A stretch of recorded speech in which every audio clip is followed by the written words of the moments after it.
उषा काल के किरणों के साथ अस्ताचल व उदयवान भगवान भास्कर को अर्घ्य देकर लोक आस्था का महान पर्व छठ का आज चौथा दिन समाप्त हुआ। चलिए विश्लेषण करते हैं इस लोक आस्था के पर्व के विषय में। एक ऐसा त्योहार जो 4 दिन चलता है, कोई दंगा नहीं होता, इंटरनेट कनेक्शन नहीं काटा जाता, किसी शांति समिति की बैठक कराने की जरूरत नहीं पड़ती, चंदे के नाम पर गुंडागर्दी नहीं होती और जबरन उगाही भी नहीं, शराब की दुकानें बंद रखने का नोटिस नहीं चिपकता, मिठाई के नाम पर मिलावट नहीं परोसी जाती है,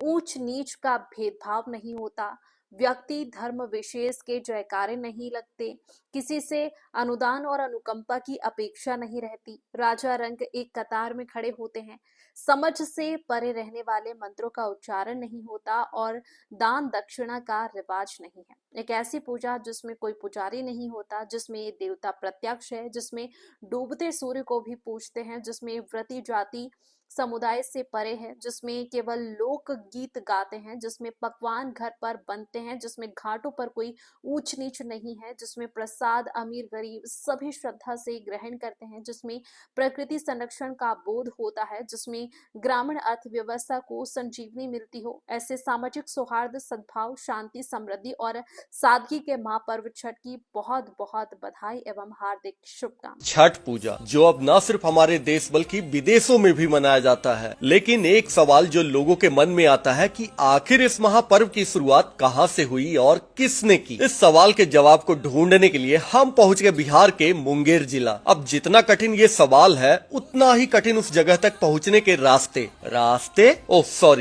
तो है ही नहीं। इसलिए हम अपनी मोटरसाइकिल को नाव पर सवार कर चल दिए गंगा नदी के उस पार, और नदी पार करने के बाद 2 किलोमीटर रेतीले रास्तों से 20 किलो धूल फाकते हुए आखिरकार हम उस जगह तक पहुंच ही गए। प्राचीन रामायण से लेकर वर्तमान में एलन मस्क का लेटेस्ट और एडवांस एआई टूल ग्रॉक भी इस बात की पुष्टि करता है कि मुगदलगिरी यानी वर्तमान का मुंगेर ही वो शहर है जहां पर माता सीता ने पहली बार छठ पूजा की थी। रामायण के अनुसार जब प्रभु श्री राम ने रावण का वध किया, जिसके कारण उन्हें ब्राह्मण हत्या का दोष लगा, तब इस पाप से मुक्त होने के लिए ऋषि मुनियों के कहने पर राजसूय यज्ञ करने का फैसला लिया। इस यज्ञ के लिए ऋषि मुगदल को आमंत्रण दिया, लेकिन मुगदल ऋषि ने भगवान राम और सीता को ही अपने आश्रम पर आने का आदेश दिया, जिसके बाद माता सीता 6 दिनों तक यहीं रहकर छठ पूजा की। गर्भगृह में आज भी सीता मैया का चरण चिन्ह मौजूद है, लेकिन उनके इस चरण चिन्ह का दर्शन सिर्फ नसीब वालों को ही होता है, क्योंकि साल के 8-9 महीने तो गंगा नदी का पानी ही गर्भगृह में भरा होता है। इसी पर्वत पर ऋषि मुगदल रहते थे जहाँ माता सीता ने पहली बार छठ पूजा की। समय बीतता गया और माँ गंगा के बहाव में आए रेतों से इस पर्वत का निशान मिटता गया, लेकिन जब भीषण गर्मी पड़ने पर गंगा नदी का जल स्तर घटता है, उस पर्वत का अंश